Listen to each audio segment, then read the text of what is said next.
बोले भागवत भगवान की जय। अध्याय 4 दिव्य ज्ञान भाग 2। ये यथा मापपदन्ते तास्तथैव भजाह्यहम् मम अवतात्मवर्तन्ते मनुष्य पार्थ सर्वस। जो જેવી રીતે મને શરણાગત થાય છે તે પ્રમાણે જ હું તેમને ફળ આપું છું। હે પાર્થ, સર્વ મનુષ્યો મારા માર્ગનું જ સર્વથા અનુસરણ કરે છે। દરેક મનુષ્ય કૃષ્ણને તેમના પ્રાગટ્યના જુદા જુદા પાસાઓમાં શોધે છે। પૂર્ણ પુરુષોત્તમ પરમેશ્વર શ્રી કૃષ્ણનો આંશિક સાક્ષાત્કાર તેમના નિર્વિશેષ બ્રહ્મ જ્યોતિ તેજમાં તથા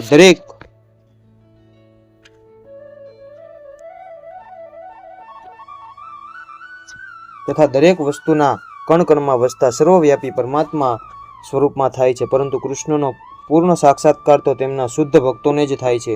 તેથી કૃષ્ણ એ પ્રત્યેક વ્યક્તિના સાક્ષાત્કારનો વિષય છે અને એ રીતે ગમે તેને તથા દરેક મનુષ્યને કૃષ્ણને પામવાની તેની ઈચ્છાનુસાર તેમની પ્રાપ્તિ થતા સંતોષ થાય છે। દિવ્ય જગતમાં પણ કૃષ્ણ શુદ્ધ ભક્તો સાથે જે તે ભક્તના ભાવ પ્રમાણે દિવ્ય પ્રેમનું આદાન પ્રદાન કરે છે।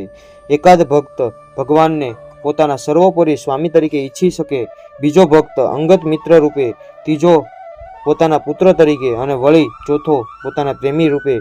કૃષ્ણ બધા જ ભક્તોને તેમના પ્રેમની ધનિષ્ઠતાના પ્રમાણમાં સમાન રીતે ફળ પ્રદાન કરે છે। ભૌતિક જગતમાં લાગણીઓનું આ જ પ્રમાણેનું આદાન પ્રદાન થતું હોય છે અને ભગવાનના વિભિન્ન કક્ષાના પૂજકોને ભગવાન દ્વારા તે જ પ્રમાણે પ્રતિભાવ આપવામાં આવે છે। શુદ્ધ ભક્તો અહીં તેમજ દિવ્ય લોકમાં કૃષ્ણનું સાનિધ્ય પ્રાપ્ત કરે છે અને ભગવાનની વ્યક્તિગત સેવા કરવા શક્તિમાન બને છે અને એ રીતે ભક્તો તેમની પ્રેમસભર સેવાનો દિવ્ય આનંદ પ્રાપ્ત કરે છે। પરંતુ જેઓ નિર્વિશેષવાદી છે અને જીવાત્માના વ્યક્તિત્વનો વિનાશ કરીને આધ્યાત્મિક આત્મહત્યા કરવા માગે છે, તેઓને પણ કૃષ્ણ પોતાના દેદીપ્યમાન તેજમાં વિલીન કરીને તેમની સહાયતા કરે છે। આવા નિર્વિશેષવાદીઓ ભગવાનના સચ્ચિદાનંદમય વ્યક્તિત્વને માન્ય કરવા સંમત થતા નથી અને પરિણામે પોતાના વ્યક્તિત્વને તેમને સમાપ્ત કર્યું હોવાથી તેઓ ભગવાનની દિવ્ય સગુણ ભક્તિના આનંદનું આસ્વાદન કરી શકતા નથી। તેઓમાંના કેટલાક જેઓ નિર્વિશેષ અસ્તિત્વમાં પણ દ્રઢતાપૂર્વક અવ્યવસ્થિત થતા નથી, તેઓ પ્રવૃત્તિમય થવાની તેમની સુષુપ્ત ઈચ્છાઓને પ્રદર્શિત કરવા આ ભૌતિક જગતમાં પાછા આવે છે અને તેમને વૈકુંઠ લોકમાં પ્રવેશ અપાતો નથી, પરંતુ તેમને ભૌતિક ગ્રહમંડળમાં કાર્ય કરવાની તક આપવામાં આવે છે। જે લોકો સકામ કર્મીજનો છે તેમને ભગવાન ગણેશ્વર તરીકે તેમના નિયત કાર્યોના વાંછિત ફળ આપે છે અને જેઓ યોગી છે અને યોગિક શક્તિ પામવા મથે છે તેમને તેવા સામર્થ્ય પ્રદાન કરે છે। બીજા શબ્દોમાં કહીએ તો દરેક વ્યક્તિની સિદ્ધિનો આધાર માત્ર ભગવાનની કૃપા પર છે અને સર્વ પ્રકારની આધ્યાત્મિક પ્રક્રિયાઓ એક જ માર્ગે મળતી સફળતાની જુદી જુદી માત્રાઓ છે। માટે જ્યાં સુધી મનુષ્ય કૃષ્ણ ભાવનામૃતનું સર્વોચ્ચ સિદ્ધિ પામતો નથી ત્યાં સુધી તેના સર્વ પ્રયાસો અપૂર્ણ છે। શ્રીમદ ભાગવતમાં આ બાબતે કહ્યું છે તેમ અકામ સર્વ કામો વા કામ મોક્ષ કામ ઉદારદી ત્રિવેન ભક્તિ યોગેન યજેતે પુરુષ પરમઃ। મનુષ્ય ભલે નિષ્કામ હોય કે ફળની ઈચ્છાવાળો હોય અથવા તો મુક્તિની ઈચ્છાવાળો હોય તોય તેને સર્વોચ્ચ સિદ્ધિ પામવા માટે પૂર્ણ પુરુષોત્તમ પરમેશ્વરને ભજવાનો પ્રયત્ન કરવો જોઈએ કે છેવટે કૃષ્ણ ભાવનામૃતની પ્રાપ્તિમાં પરિણમે છે। કાષ્ડંત કર્મના સિદ્ધિ યજંતે ઇહ દેવતા શ્રીપહિ માનુષે લોકે સિદ્ધિ ભવંતી કર્મજા। આ જગતમાં મનુષ્યો સકામ કર્મોમાં સિદ્ધિ ઈચ્છે છે અને તેથી તેઓ દેવોને પૂંજે છે। નિસંદેહ આ જગતમાં મનુષ્યને સકામ કર્મના ફળ જલ્દી પ્રાપ્ત થાય છે। આ ભૌતિક જગતના દેવો અને અધિદેવો વિશે ભારે ગેરસમજ પર્વતે છે અને અંતે મંદ બુદ્ધિ ધરાવતા છતાં વિદ્વાન હોવાનો દેખાડો કરતા દંભી મનુષ્યો આ દેવોને પરમેશ્વરના જ વિભિન્ન રૂપ હોવાનું માને છે। હકીકતમાં આ દેવો ઈશ્વરના વિભિન્ન રૂપો નથી, પરંતુ તેઓ ઈશ્વરના વિભિન્ન અંશો હોય છે। ઈશ્વર તો એક જ છે પણ તેમના અંશો અનેક છે। વેદો કહે છે નિત્યો નિત્યા નામ, ઈશ્વર એક છે, ઈશ્વર પરમ કૃષ્ણ જ એકમાત્ર પરમેશ્વર છે અને સર્વ દેવોને આ ભૌતિક જગતનું સંચાલન કરવા માટે શક્તિયુક્ત કરવામાં આવ્યા છે। બધા આ દેવો જીવાત્માઓ છે અને તેઓ વિવિધ પ્રમાણમાં ભૌતિક શક્તિ ધરાવે છે. તેઓ ક્યારેય પરમેશ્વર અર્થાત નારાયણ, વિષ્ણુ અથવા કૃષ્ણના સમકક્ષ ન થઈ શકે. જે મનુષ્ય ઈશ્વર અને દેવતાઓને એક જ કક્ષાના માને છે તે નાસ્તિક અથવા પાખંડી કહેવાય છે. બ્રહ્માજી તથા શિવજી જેવા મહાન દેવો પણ પરમેશ્વર તુલ્ય થઈ શક્યા નથી. વાસ્તવમાં શિવજી તથા બ્રહ્માજી જેવા દેવો પણ ભગવાનની પૂજા કરે છે. તેમ છતાં આશ્ચર્યની વાત એ છે કે અનેક મૂર્ખ લોકો મનુષ્યના નેતાઓની તેમની માનવ રૂપમાં અવતાર સમજવાની ભૂલ કરીને પૂજા કરે છે. એહ દેવતા એ શબ્દો ભૌતિક જગતના શક્તિશાળી મનુષ્ય અથવા દેવનો નિર્દેશ કરે છે, પરંતુ પૂર્ણ પુરુષોત્તમ પરમેશ્વર નારાયણ, વિષ્ણુ કે કૃષ્ણ આ ભૌતિક જગતના નથી. તેઓ ભૌતિક સર્જનથી પર અર્થાત અલૌકિક છે. નિર્વિશેષવાદીઓના અગ્રણી શ્રીપાદ શંકરાચાર્ય પણ માને છે કે નારાયણ અથવા કૃષ્ણ આ ભૌતિક સર્જનથી પર છે. છતાં મૂર્ખ લોકો દેવોને પૂજે છે કારણ કે તેમને તત્કાળ કર્મફળ જોઈએ છે. તેમને કર્મફળ મળે છે, પરંતુ તેઓ જાણતા નથી કે આવા ફળ ક્ષણિક હોય છે અને અલ્પજ્ઞ લોકો માટે હોય છે. બુદ્ધિશાળી મનુષ્ય કૃષ્ણ ભાવના મૃતમાં મસ્ત હોય છે અને તેને તત્કાળ શ્રણજીવી લાભ ખાતર તુચ્છ દેવોની પૂજા કરવાની જરૂર રહેતી નથી. આ ભૌતિક જગતના દેવો તથા દેવોને પૂજનારા જગતના વિનાશની સાથે જ નષ્ટ થઈ જશે. દેવોના આપેલા વરદાન પણ ભૌતિક તથા ક્ષણિક હોય છે. આ ભૌતિક જગત તથા તેમાં વસતા નિવાસીઓ, જેમનામાં દેવો તથા દેવોના પૂજકોનો પણ સમાવેશ થાય છે, આ બ્રહ્માંડ રૂપી મહાસાગરમાં પરપોટા જેવા છે. પરંતુ આ દુનિયામાં માનવ સમાજ સંપત્તિ, જમીન, પરિવાર તથા સુખ ભોગવવાની સામગ્રી જેવી ક્ષણિક વસ્તુઓ પાછળ પાગલ બનેલો છે. આવી ક્ષણભંગુર વસ્તુઓ પ્રાપ્ત કરવા માટે લોકો દેવોની અથવા મનુષ્ય સમાજમાંના શક્તિશાળી મનુષ્યની પૂજા કરે છે. જો કોઈ માણસ કોઈ રાજકારણી નેતાની પૂજા કરીને સરકારમાં પ્રધાન પદું પ્રાપ્ત કરી લે છે તો પોતે જાણે મહાન વરદાન મેળવ્યું છે એમ તે માને છે. તેથી બધા જ મનુષ્યો એ કહેવાતા મહાન નેતાને સાષ્ટાંગ નમસ્કાર કરે છે જેથી તેઓ ક્ષણિક વરદાન મેળવી શકે, અને ખરેખર તેમને એવી વસ્તુઓ મળી પણ જાય છે. આવા મૂર્ખ લોકો આ ભૌતિક અસ્તિત્વના સંતાપોની સ્થાયી નિવારણ કરવા માટે કૃષ્ણ ભાવના મૃતમાં રુચિ ધરાવતા નથી. તેઓ બધા જ વિષયભોગ પાછળ પડેલા રહે છે અને થોડાક ઇન્દ્રિય સુખ ખાતર તેઓ ભગવાનના નિમેલા જીવોની પૂજા કરે છે કે જેમને દેવો કહેવામાં આવે છે. આ શ્લોક સૂચવે છે કે વિરલા લોકો જ કૃષ્ણ ભાવના મૃતમાં અભિરુચિ ધરાવે છે. ઘણા ખરા લોકો ભૌતિક સુખ ભોગવવામાં રસ ધરાવે છે, તેથી તેઓ કોઈ શક્તિ સંપન્ન જીવાત્માની પૂજા કરે છે. ચાતુર્વર્ણ્ય મયા સુષ્ટ ગુણ કર્મ વિભાગશ તસ્ય કતારમપી મા વિદ્ય કર્તારમ્યવયમ. ભૌતિક પ્રકૃતિના 3 ગુણો તથા તેમની સાથે સંકળાયેલા કર્માનુસાર માનવ સમાજના 4 વર્ણોની રચના મેં કરી છે.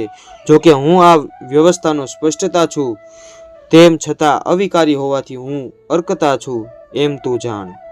ભગવાન દરેક વસ્તુના સ્પષ્ટતા છે. દરેક વસ્તુ તેમનામાંથી ઉદ્ભવે છે.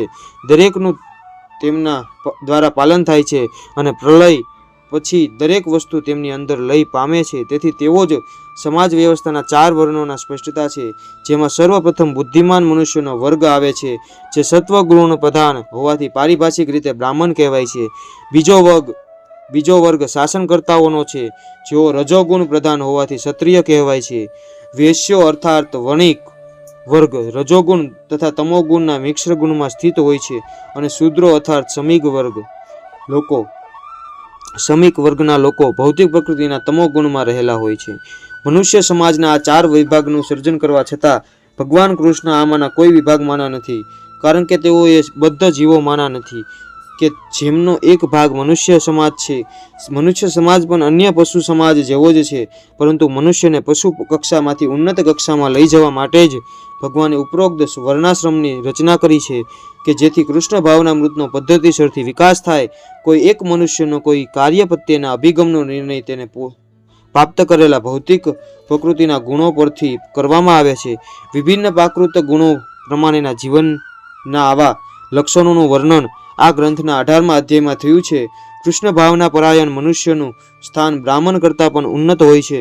ગુણ પ્રમાણે બ્રાહ્મણ બ્રહ્મજ્ઞ અર્થાત પરમ સત્યનો જ્ઞાતા હોવો જોઈએ, પરંતુ તેઓમાંના ઘણા ખરા ભગવાન કૃષ્ણના નિર્વિશેષ બ્રહ્મ આવી ભાવને જ ભજે છે. પરંતુ જે મનુષ્ય બ્રાહ્મણના મર્યાદિત જ્ઞાનને ઓળંગીને પૂર્ણ પુરુષોત્તમ પરમેશ્વર શ્રી કૃષ્ણ વિશેના જ્ઞાનને આંબી લે છે તે કૃષ્ણ ભાવના યુક્ત અથવા વૈષ્ણવ થઈ જાય છે. કૃષ્ણ ભાવના મૃતમાં રામ, નૃસિંહ, વરાહ વગેરે કૃષ્ણના શ્વાસ વિસ્તારોના જ્ઞાનનો સમાવેશ થઈ જાય છે. જેવી રીતે કૃષ્ણ માનવ સમાજની 4 વર્ણોની વ્યવસ્થા પર છે, તેવી રીતે કૃષ્ણ ભાવના પરાયણ મનુષ્ય પણ જાતિ, ધર્મ, રાષ્ટ્ર કે જીવ યોનિના વિભાગોની દ્રષ્ટિએ આપણે જોઈએ તો પણ આ 4 વર્ણોની વ્યવસ્થા પર હોય છે. નમા કર્માની લિપંતી ન મે કર્મ ફલે સ્પૃહા ઇતિ મા ષોડભીજાનાતિ કર્મ ભિન્ન સબધ્યતે. મને કોઈ કર્મ પ્રભાવિત કરતું નથી અને મને કર્મના ફળની આકાંક્ષા પણ નથી. જે મનુષ્ય મારા વિશેના સત્યને જાણે છે તે પણ કર્મોના ફળ દ્વારા બદ્ધ થતો નથી. જેવી રીતે આ ભૌતિક જગતમાં સંવિધાનના નિયમો હોય છે જે જણાવે છે કે રાજા કદાપી દંડનીય નથી અથવા તે રાજ્યના કાયદાને આધીન રહેતો નથી, તેવી રીતે ભગવાન આ ભૌતિક જગતના સ્પષ્ટતા હોવા છતાં તેઓ ભૌતિક જગતના કાર્યોથી પ્રભાવિત થતા નથી. તેઓ સર્જન કરે છે પણ તે સર્જનથી અલિપ્ત રહે છે. જીવો ભૌતિક કાર્યોના સકામ કર્મફળોથી બદ્ધ થાય છે કારણ કે જીવો પ્રાકૃતિક સંપત્તિ પર પ્રભુત્વ જમાવવાની વૃત્તિ ધરાવે છે. કોઈ કારખાનાનો માલિક કર્મચારીઓના સારા નરસા કાર્યો માટે જવાબદાર ઠરતો નથી. કર્મચારીઓ આ માટે પોતે જ જવાબદાર હોય છે. જીવો પોતપોતાની ઇન્દ્રિય તૃપ્તિના કાર્યોમાં પરોવાયેલા રહે છે, પરંતુ ભગવાન આ કાર્યોની અનુમતિ આપતા નથી. વધુને વધુ ઇન્દ્રિય તૃપ્તિ થાય એ માટે જીવો આ સંસારના કાર્યોમાં પ્રવૃત્ત રહે છે અને મૃત્યુ પછી તેઓ સ્વર્ગીય સુખની આકાંક્ષા રાખે છે. પોતે સ્વયં સંપૂર્ણ હોવાને કારણે ભગવાનને કહેવાતા સ્વર્ગીય સુખનું કોઈ આકર્ષણ હોતું નથી. સ્વર્ગના દેવો તો ભગવાને નિમેલા નોકરો છે. માલિકને કદાપી કર્મચારીઓનું જેવું નિમ્ન કક્ષાનું સુખ ભોગવવાની ઈચ્છા થતી નથી.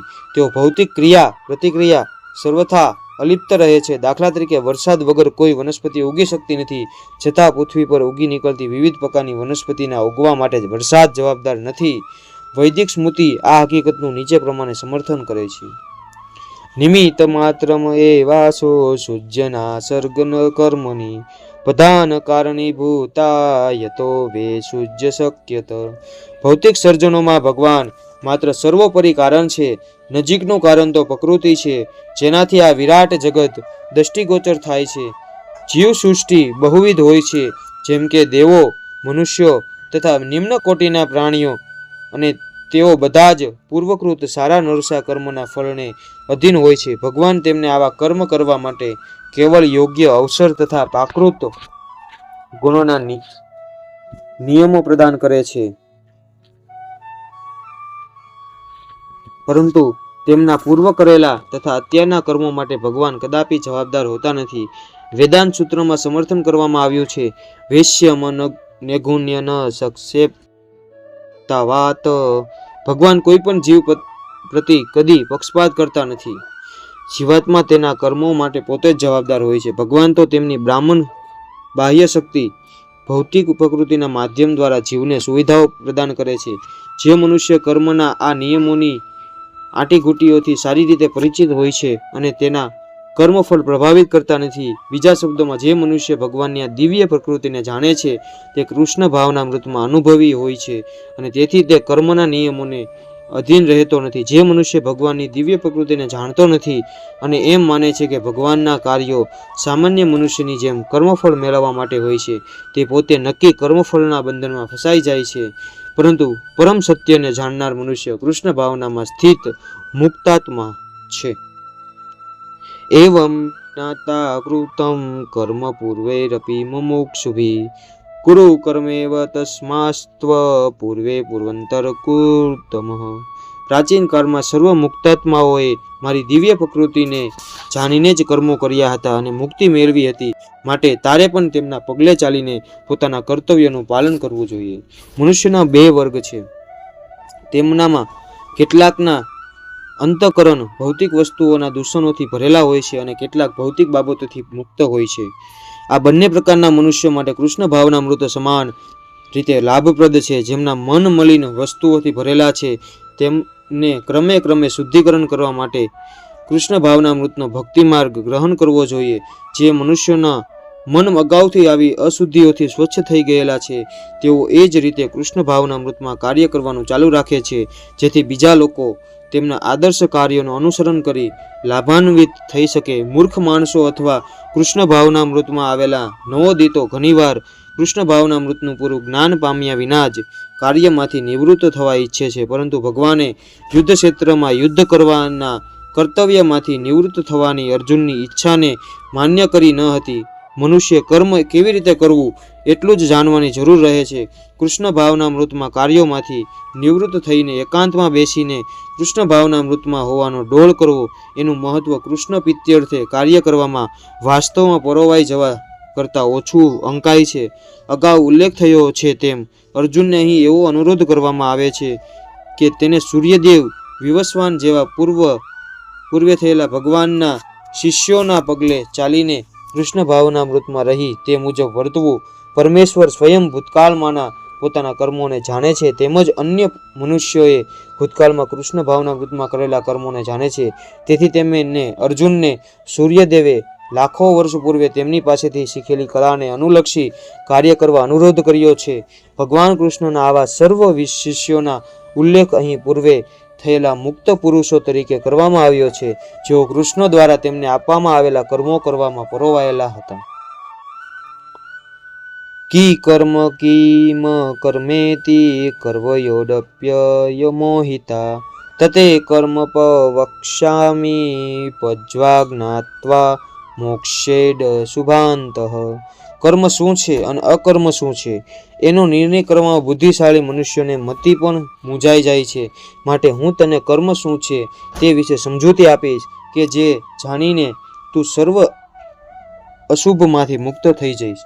કૃષ્ણ ભાવના મૃતમાં કરવાનું કર્મ પૂર્વેના સંત ભક્તોના ઉદાહરણ અનુસરીને કરવું જોઈએ.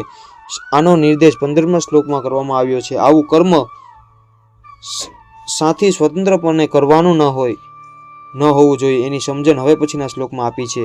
કૃષ્ણ ભાવના મૃતમાં કર્મ કરવા માટે આ અધ્યાયના પ્રારંભે જ સમજાવ્યું છે તેમ ગુરુ શિષ્ય પરંપરામાંના અધિકૃત આચાર્યોના નેતૃત્વને મનુષ્ય અનુસરવાનું હોય છે. કૃષ્ણ ભાવના મૃતની પદ્ધતિ સર્વપ્રથમ સૂર્યદેવને કહેવાય. સૂર્યદેવે પોતાના પુત્ર મનુને અને તેની સમજણ આપી. મનુએ તેમના પુત્ર ઈક્ષ્વાકુને તે સમજાવી અને તે અતિ પ્રાચીન કાળથી આ પૃથ્વી પર પ્રચલિત છે. તેથી ગુરુ શિષ્ય પરંપરામાં પૂર્વ થયેલા અધિકારીજનોને અનુસરણ કરવું જરૂરી છે. અન્યથા અત્યંત બુદ્ધિશાળી મનુષ્યો પણ કૃષ્ણ ભાવના મૃતમાં પ્રમાણભૂત કર્મ વિશે મૂંઝાઈ જશે. આ કારણસર જ ભગવાને પોતે જ અર્જુનને પ્રત્યક્ષ કૃષ્ણ ભાવના મૃતનો ઉપદેશ આપવાનો નિર્ણય કર્યો. અર્જુનને સ્વયં ભગવાને પ્રત્યક્ષ ઉપદેશ આપ્યો છે. તેથી જે મનુષ્ય અર્જુનનું અનુસરણ કરશે તે નિસંદેહ મોહ પામશે નહીં. એમ કહેવાયું છે કે અપૂર્ણ પ્રાયોગિક જ્ઞાન દ્વારા ધર્મના વિવિધ માર્ગોના નિર્ણય કરી શકાતો નથી. વસ્તુત કેવળ સ્વયં ભગવાન જ ધર્મના સિદ્ધાંતોને નિશ્ચિત કરી શકે છે. ધર્મ તો સાક્ષાત ભગવત પરિણમ. કોઈ પણ માણસ અપૂર્ણ ચિંતન દ્વારા કોઈ ધાર્મિક સિદ્ધાંતનું નિર્માણ કરી શકે નહીં.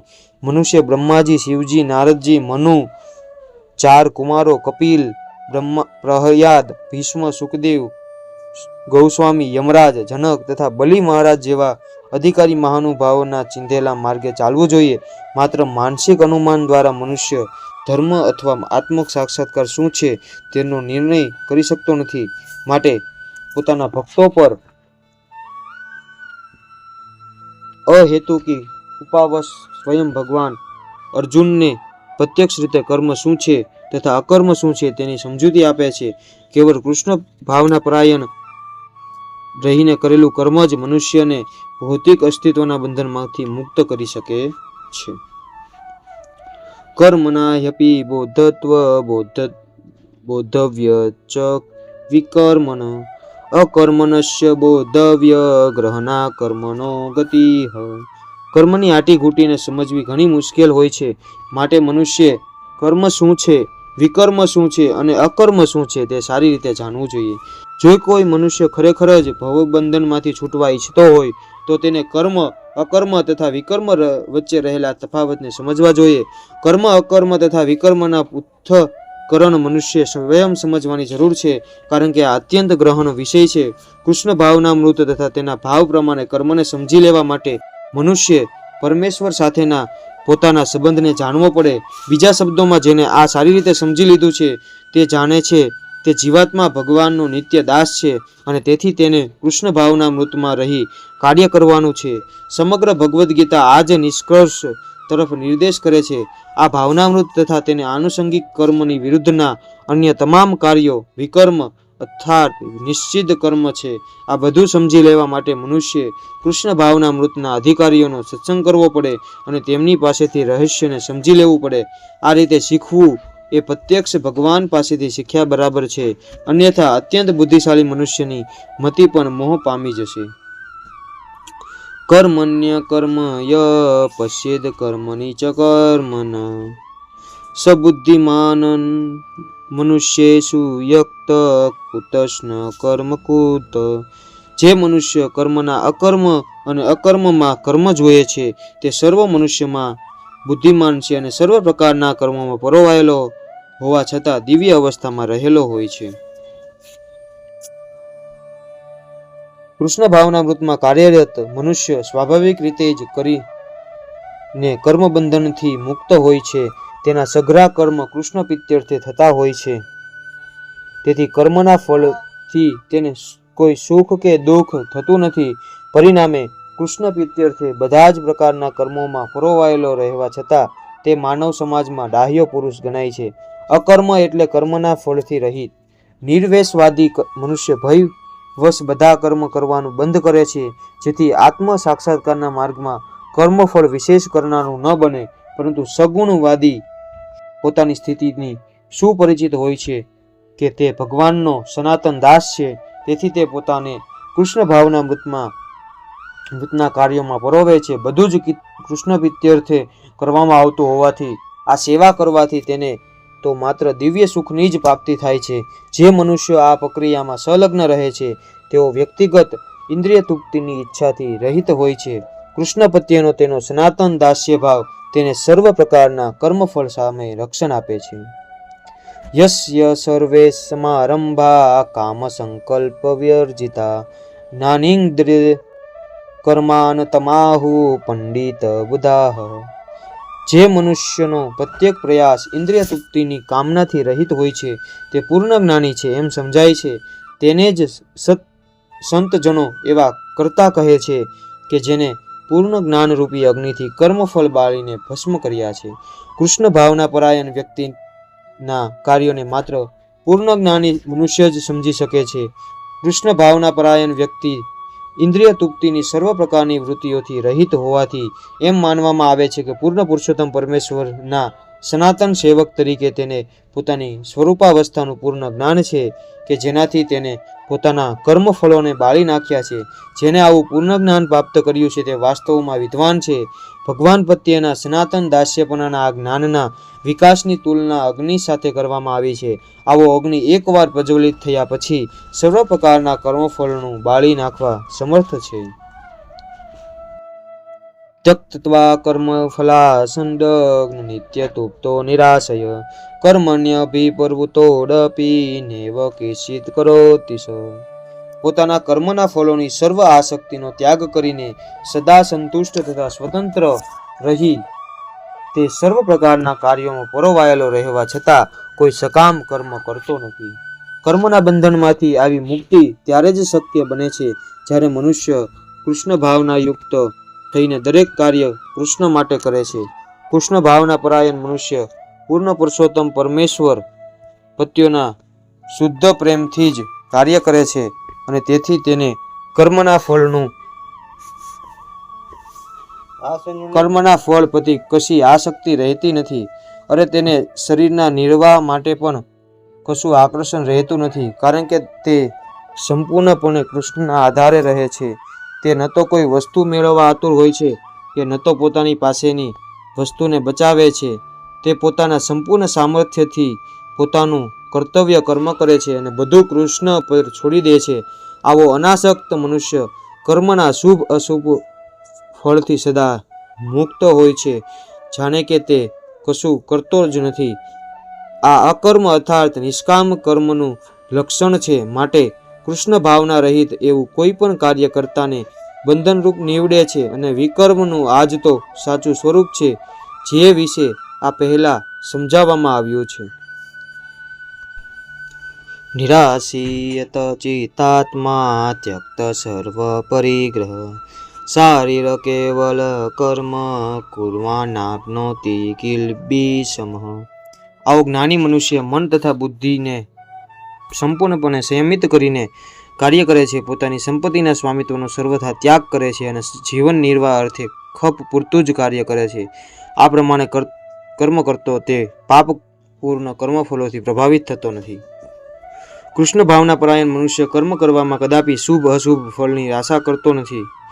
તેના મન તથા બુદ્ધિ સંપૂર્ણપણે સંયમિત હોય છે. તે જાણે છે કે પરમેશ્વરનો અંશ છે અને તેથી પરમેશ્વરના અંશ તરીકે તેના દ્વારા ભજવવામાં આવતો ભાગ તેના મરજીથી નક્કી થયેલો નથી, પરંતુ તે પરમેશ્વર દ્વારા તેના માટે પસંદ કરવામાં આવ્યો છે કે જે તેના માધ્યમ મારફત સંપન્ન કરવામાં આવે છે. જ્યારે હાથ હાલે છે ત્યારે તે સ્વેચ્છાએ હાલતો નથી, પણ આખા શરીરના પ્રયાસથી જ હાલે છે. કૃષ્ણ ભાવના પરાયણ મનુષ્ય સદા ભગવત ઈચ્છાને ભરેલો હોય છે, કારણ કે તેને અંગત ઇન્દ્રિય તૃપ્તિની કોઈ કામના હોતી નથી. તે યંત્રના એક ભાગની જેમ જ હલનચલન કરે છે.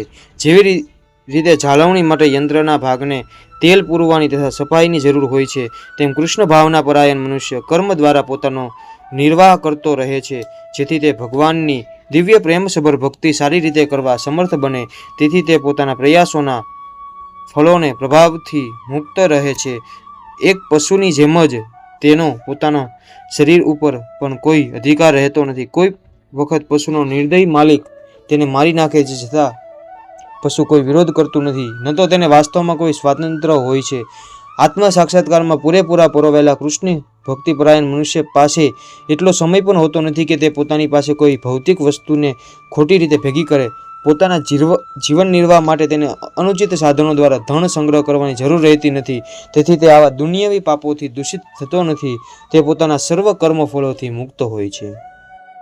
યદંછલાભસન્નુષ્ટોતો જ્ઞાદાન્વાતીતો વિમત્સર સમસિદ્ધાવસિદ્ધોવ કુત્વાપી ન ચ બંધુ નિબધ્યતે.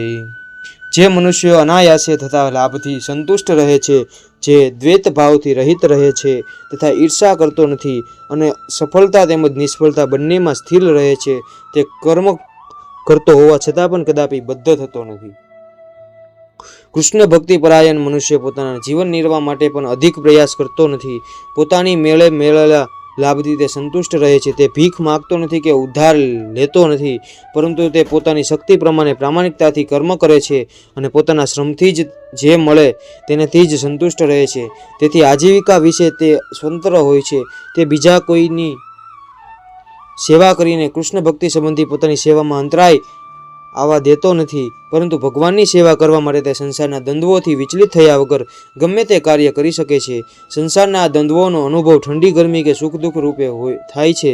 કૃષ્ણ ભાવનાયુક્ત મનુષ્ય આવા દ્વંદ્વોથી પર હોય છે, કારણ કે કૃષ્ણના સંતોષ માટે તે ગમે તેવું કામ કરવામાં અચકાતો નથી. તેથી સફળતા કે નિષ્ફળતા બંનેમાં તે સ્થિર રહે છે. જ્યારે કોઈ મનુષ્ય દિવ્ય જ્ઞાનમાં પૂરેપૂરો સ્થિત હોય છે, ત્યારે જ આ લક્ષણો દ્રષ્ટિગોચર થાય છે. ગત ષડ્યગંધ મુક્તવ્ય મુક્તસ્ય જ્ઞાનાવસ્થિ ચેતસ યજ્ઞાયા ચ તરત કર્મ સમગ્ર પ્રવિલીયતે. જે મનુષ્ય ભૌતિક પ્રકૃતિના ગુણો પ્રત્યે અનાસક્ત છે અને જે દિવ્ય જ્ઞાનમાં પૂર્ણપણે સ્થિત થયેલો છે, તે સંપૂર્ણપણે દિવ્યતામાં લીન થાય છે. પૂર્ણપણે કૃષ્ણ ભાવના પરાયણ થવાથી મનુષ્ય સર્વ દ્વંદ્વોથી મુક્ત થઈ જાય છે અને એ રીતે ભૌતિક ગુણોના સંસર્ગ દોષથી પણ મુક્ત થઈ જાય છે. તે મુક્ત થઈ શકે છે કારણ કે તે કૃષ્ણ સાથેના સંબંધે પોતાની સ્વરૂપાવસ્થાને જાણે છે અને એ રીતે તેનું મન કૃષ્ણ ભાવના મૃતમાંથી વિચલિત થતું નથી. પરિણામે તે જે કંઈ કરે છે તે આદિ વિષ્ણુ કૃષ્ણ પ્રત્યર્થે કરે છે. તેથી તેના સર્વ કર્મ યજ્ઞરૂપ હોય છે, કારણ કે યજ્ઞનો ઉદ્દેશ પરમ પુરુષ વિષ્ણુ અર્થાત કૃષ્ણને પ્રસન્ન કરવાનો હોય છે. આવા સર્વ કર્મના ફળ નિશ્ચિતપણે દિવ્યતામાં વિલીન થઈ જાય છે અને મનુષ્ય તેના ભૌતિક પરિણામ ભોગવતો નથી. બ્રહ્માપર્ણ બ્રહ્મ હવિ બ્રહ્મા જ્ઞો બ્રહ્મનાહુતમ બ્રહ્મ વેતેન ગંતવ્ય બ્રહ્મ કર્મ સમાધિના. જે મનુષ્ય કૃષ્ણ ભાવનામૃતમાં પૂરેપૂર્ણ તલ્લીન રહે છે તેને પોતાના આધ્યાત્મિક યોગદાનને કારણે અવશ્ય ભગવત ધામની પ્રાપ્તિ થાય છે, કારણ કે તેમાં હવન પણ બ્રહ્મ છે, અર્પિત આહુતિ પણ બ્રહ્મ સ્વરૂપે જ હોય છે. કૃષ્ણ ભાવના યુક્ત કર્મ મનુષ્યને અંતે આધ્યાત્મિક ધ્યેય તરફ કેવી રીતે દોરી જાય છે તેનું અહીં વર્ણન કરવામાં આવ્યું છે. કૃષ્ણ ભક્તિમાં વિવિધ પ્રકારના કર્મ કરવાના હોય છે અને તે બધાનું હવે પછીના શ્લોકોમાં નિરૂપણ થયું છે, પરંતુ આ શ્લોકમાં તો માત્ર કૃષ્ણ ભાવનામૃતમાં સિદ્ધાંતનું વર્ણન થયું છે. ભૌતિક સંસર્ગ દોષથી ગ્રસ્ત મનુષ્યને ભૌતિક વાતાવરણમાં જ કાર્ય કરવાનું હોય છે, પરંતુ તેમ છતાં તેને આવા વાતાવરણમાંથી બહાર નીકળવાનું હોય છે. જે પ્રક્રિયા દ્વારા બધા જીવ ભૌતિક વાતાવરણમાંથી બહાર નીકળી શકે છે તે કૃષ્ણ ભાવનામૃત છે. દાખલા તરીકે કોઈ દર્દી દૂધની બનાવટો વધુ પ્રમાણમાં ખાવાથી પેટની પીડા ભોગવે તો તેને રોગ મુક્ત કરવા માટે દૂધમાંથી જ બનેલી અન્ય વસ્તુ દહીં આપવામાં આવે છે. ભૌતિક ગ્રસ્તા બદ્ધ જીવ કૃષ્ણ ભાવનામૃતમાં ઉપચાર દ્વારા જ સાજો થઈ શકે છે કે જેનું વર્ણન અહીં ભગવદ્ ગીતામાં થયું છે. આ પ્રક્રિયાને સાધારણ રીતે યજ્ઞ અથવા વિષ્ણુ અર્થાત કૃષ્ણને પ્રસન્ન કરવા માટે જ કરેલા યજ્ઞ કાર્ય કહે છે. ભૌતિક જગતના જેટલા વધારે કાર્ય કૃષ્ણ ભાવનામૃતમાં અથવા કેવલ વિષ્ણુ પ્રીત્યર્થે કરવામાં આવે છે તેટલા પ્રમાણમાં વાતાવરણ સંપૂર્ણ તાદમ્યતા દ્વારા વધારે આધ્યાત્મિક થાય છે. બ્રહ્મ શબ્દનો અર્થ આધ્યાત્મિક એવો થાય છે. ભગવાન આધ્યાત્મિક છે અને તેમના દિવ્ય દેહના કિરણો બ્રહ્મ જ્યોતિ કહેવાય છે કે જે તેમનું આધ્યાત્મિક તેજ છે. અસ્તિત્વ ધરાવતી સર્વ વસ્તુઓ તે બ્રહ્મ જ્યોતિમાં સ્થિત હોય છે, પરંતુ જ્યારે આ જ્યોતિ માયા અથવા ઇન્દ્રતુપ્તિ દ્વારા આવૃત થઈ જાય છે ત્યારે તે ભૌતિક બની રહે છે. આ ભૌતિક આવરણ કૃષ્ણમાં વૃત્તો દ્વારા તરત જ